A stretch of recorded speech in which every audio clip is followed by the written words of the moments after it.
And the crazy thing is, there's lots of money now coming on stream for climate change adaptation, but it won't fund the basic infrastructure you need to build resilience. It won't fund the institutions that need the capacity to invest in water, in sanitation, in drainage.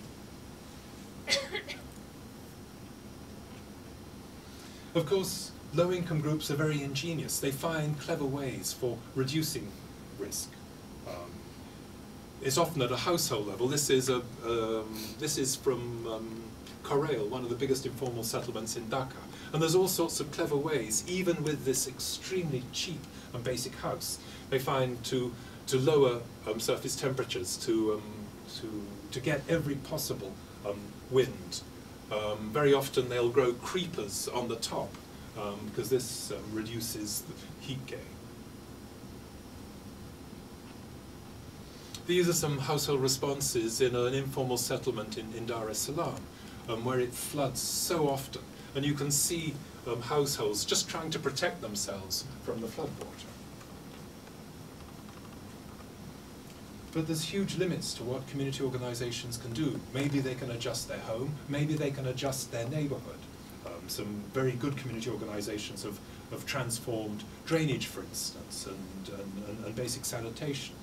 But community organizations can't build the big pipes, they can't build the trunk infrastructure. If you want a decent flood prevention system, you need a city-wide system in which to feed. If you want to keep your drains cleared, you need a city-wide system for collecting household waste. And of course, in many of these cities, half the population has no household waste collection. My final slide. We have to recognize that human-induced climate change is the largest transfer of costs and risks from rich to poor. That's rich nations to poor nations, rich people to poor people. In each urban centre, the priority is to build the institutions that meet everyday needs: water, sanitation, drainage, healthcare, schools, emergency services, the rule of law, voice, the ability to participate, the ability to act. Those are the development needs, but those also create the basis for resilience, and resilience to extreme weather, and beyond that, resilience to climate change, resilience to change in the risks, resilience to what is often an increase in the risks year by year, decade by decade. Oh, I've lost my slide. In each nation, we have to take the money that is now being allocated to climate change and find ways of getting that to grassroots organizations, to community organizations, to local governments, because they're the only people that can build adaptive capacity.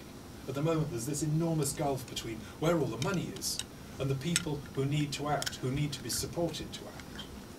There's some fantastic examples that show us how much can be done. The Homeless People's Federation in the Philippines, for instance, has alliances with local governments in many municipalities, and between them they are transforming the analysis of risk and vulnerability and how you address it. Unfortunately, these are very much the exception.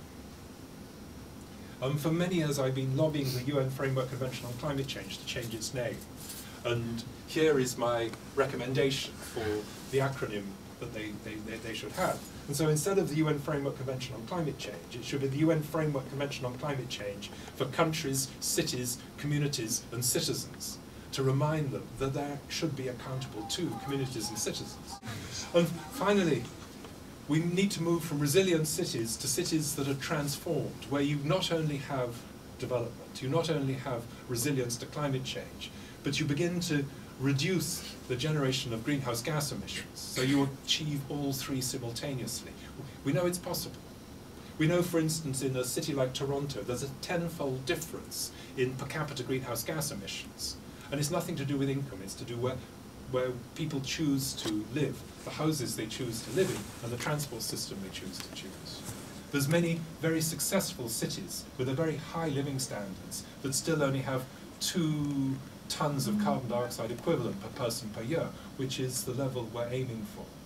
The trouble is, how do we make the exceptions into the norm and the rule? Thank you.